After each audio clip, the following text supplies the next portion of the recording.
Hello everybody and welcome to Blue Goose Garage. I've been up here tonight a little bit working on my Metro, and I got it apart and I had to find two rods and pistons because we had a cracked piston or two, which is common. That's kind of what they do. Before I show you any of this that I'm working on, I wanted to talk about this for a minute. I've been driving this car almost 3 years off and on. When gas was up over $4 a gallon, I drove it all the time. I drove it a year and a half straight every day. And it did okay. But it never has gotten the fuel mileage that it should have. This car should have been getting at least close to 50, and it never did. Part of the reason that it never did was I never had an engine in it that was actually any good. The engine that I started out with was rebuilt way too cheap, and it smoked like a tar kettle. Always did. It never ran good. And the engine that I put in it, I really wasn't running what I thought I was running. It was wore out too. So doing this is kind of wiping that slate clean, and it should help. There's really no reason to drive a Metro convertible that's a 5-speed and be getting anywhere from 38 to 42 miles per gallon. It shouldn't. That's way bad. It should be getting 52 to 56. So rebuilding the engine by putting rings in it and checking the valves and stuff again and fixing a couple small things should get it back up to where it's running right. So I hope you guys enjoyed the video. Tell me what you think. Please like, comment, and subscribe for more. Here we go. I have the pistons and everything out of my convertible. Geos are really bad for cracking pistons. That's what they do. So I'm up here and I got this engine. This one came out of a car a couple years ago. I'm gonna bet that I can probably get this one out with little effort because it's not really stuck all that bad, and I might could get that one out. But this one, I'll be surprised if that comes out. This is what happens when antifreeze gets in the cylinder and it's left that way. When I took this engine out of that car, it was already stuck. I'm going to take that apart, and I'm going to hope that at least one of them is good. Alright, so that piston and this piston came out of the core motor. This one is out of this one. I don't know if you can see it. Hopefully you can. All the pitting on that piston is from corrosion from antifreeze. This one has a little bit, but I think it'll be okay. Cheap cast rings, the bearings out of the core motor. All three pistons are in. I kind of wanted to show you what these two looked like when I got them out.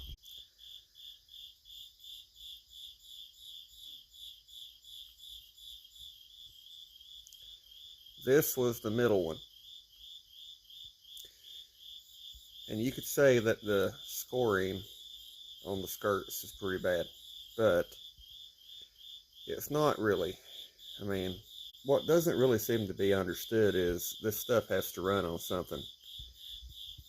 If you put an engine together,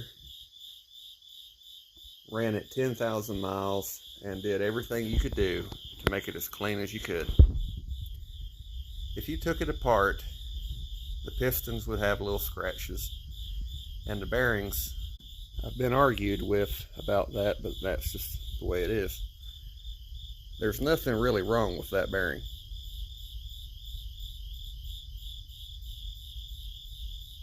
That's one of the ones out of this car. And it had good oil pressure, which is why I'm saving the bearings out of this car case I need them in the future for something of mine. These two pistons, well, to kind of show you the reason why I'm changing these pistons, because you could kind of create a balance problem, I guess, but you know, Metros don't exactly run smooth anyway. This piston looks pretty good everywhere except right here, and that's really not a very bad crack yet. Normally you'll take one apart and it'll be cracked from here all the way up to here on both sides. This one's really not that bad yet, so I'm not going to throw it away because I might need the rod. There's nothing wrong with that rod. That's what the bearing looked like on number 3. You know, it's had some trash run through it, but that's not as bad as they normally are because this is not an original piston. It's a replacement just like the one that's still in it. And this one could probably be ran, but it's not got any cracks that are flat out cracks. But if you look at that, all the scoring's normally straight up and down. And you get over here and you have swiggly lines. One starting here, another one here, and here. And I don't know if you can see that, but they run up to about here.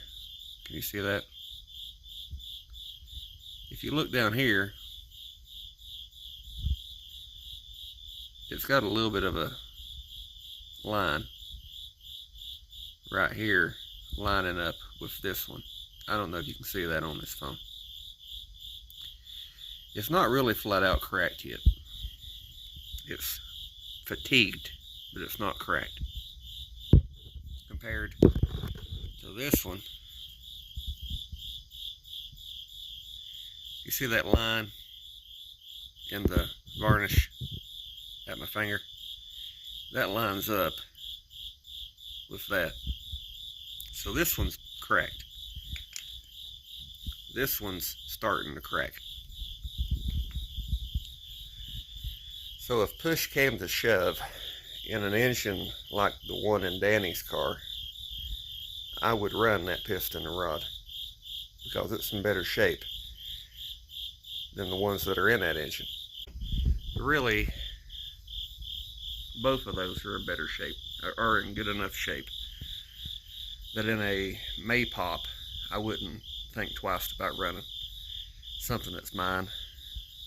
But I would run these if I had to. I would run that one if I had to. So I'm saving those in case I need them. Let's talk about price.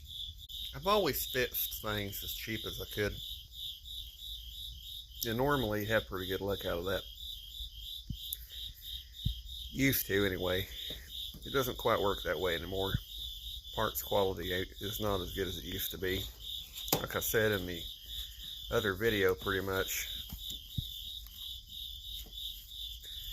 rings and stuff you used to get for these were made in Japan, were made over here, and I really don't know where these are made. You know, they said guaranteed and certified, but it doesn't say anything on that box anywhere about where these piston rings were made. I've looked all over them. Who knows? I don't know. They were 25 bucks shipped to my door, so I'm going to assume China. I know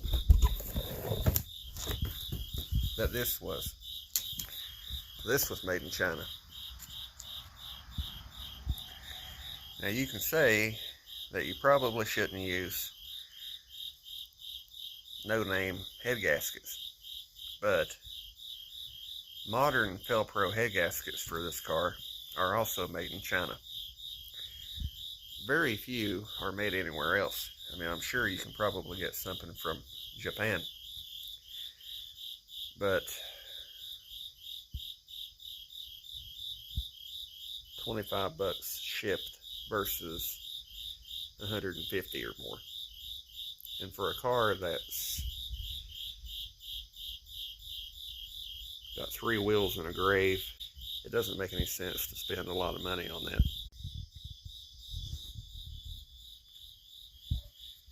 I'll see you next time.